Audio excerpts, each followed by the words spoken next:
On Valentine's Day of 1975 at approximately 11:30 p.m, a couple made a horrifying discovery.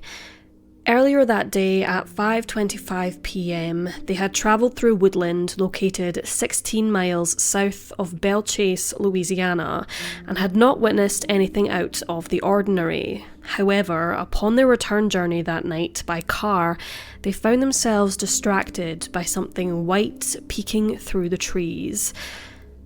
Taking a closer look, they saw the body of a young man, hanging lifelessly from a persimmon tree.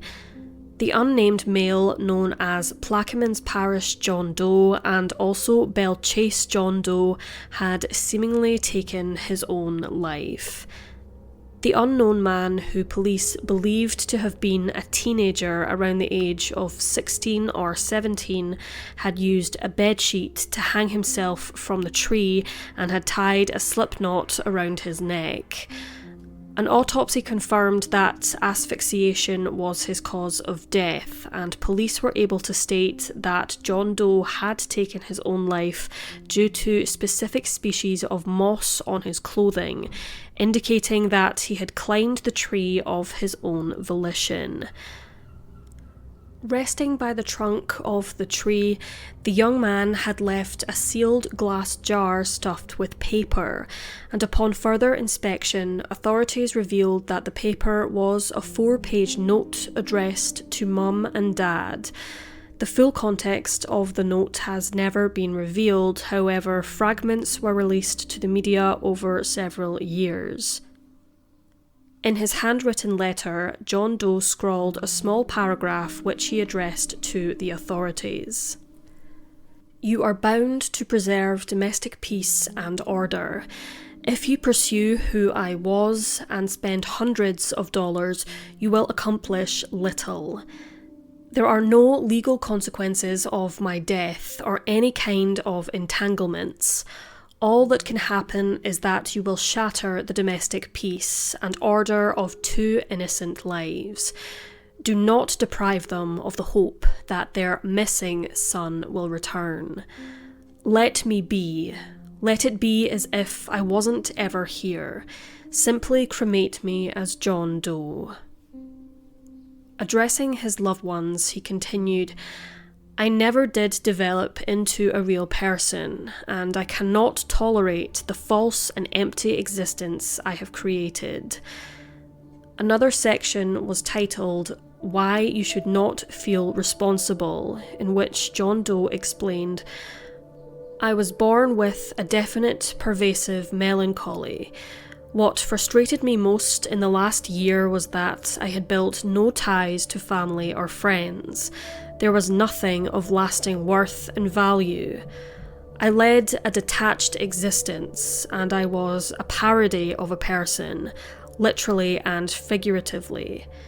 I didn't tell jokes, I was a joke. I feel I have acted very methodically and coolly in my action and my words. It is best if I cease to live quietly than risk that later I will break and shatter by violence or linger years under care. I have wanted to do this for over a year. I am not sad or see this as tragic. This is the only way I knew to attain harmony. I implore you to see a psychiatrist in order that you might understand my death and my life. Ask thoroughly about what I was, and you will see that it is not tragic that I am gone, but more natural than if I continued. You have provided me with excellent advantages and privileges and experiences. I am extremely grateful for all of your sacrifices, time, and support. I am now repaying you with an arrogant act. In this light, I do see it as criminal. I can only hope that you will see that it was me who caused it. I am a bomb of frustration and should never marry or have children. It is safest to defuse the bomb harmlessly now. I do not want to bother with being a reformed or cured person limping through life. I am this self-centered. The note also cited the works of Emil Durkheim, a famous philosopher and psychologist who defined suicide itself as an inner direction of homicidal feelings against someone else. John Doe concluded his letter by saying, "I am no longer interested in the world, and know that it is not interested in me. When you stop growing, you are dead. I stopped growing long ago." Anxious parents contacted the Plaquemines Parish County Sheriff's Office, and over 300 parents from across the United States travelled to examine the body of John Doe, but despite this, no match was made. Plaquemines Parish John Doe was laid to rest 4 months following his death in an unmarked grave in a Gretna cemetery. His fingerprints were taken, but no matches have been found. He could possibly have been ecology activist Bayard William Cousins, who was 22 years old when he disappeared from Virginia Beach on the 1st of February 1975, leaving a note to his parents stating for them not to worry about him. The circumstances of his disappearance could indicate that he was planning on perhaps never returning. Cousins' height and weight matched John Doe's, and he shared much of Doe's physical characteristics. Unfortunately, Plaquemines Parish John Doe's DNA and dentals were never recorded. Therefore, a comparison with living relatives of Cousins is impossible. Frustratingly, it has been reported that John Doe's case records, as well as Cousins, have been destroyed. John Doe was a male of Caucasian descent, estimated as having been around 16 to 17 years of age at the time of his death, standing at around 6 feet tall and weighed approximately 160 pounds or 72.5 kilograms.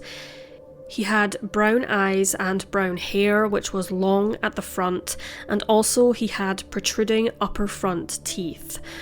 When he was found, he was wearing a Puritan long-sleeved woolen shirt with maroon designs on yellow patches, a pair of blue arrow trousers, a brown belt, one grey and one dark blue sock, and it was noted that no shoes were recovered from the scene. A cleaning number was found on the inside of the trousers, DD44, and a comb was found in his pocket, but other than these items, no further personal effects were found. There have been many theories about the circumstances surrounding John Doe's death. He was obviously a highly intelligent individual, as explained in his writing, and the use of referencing Durkheim.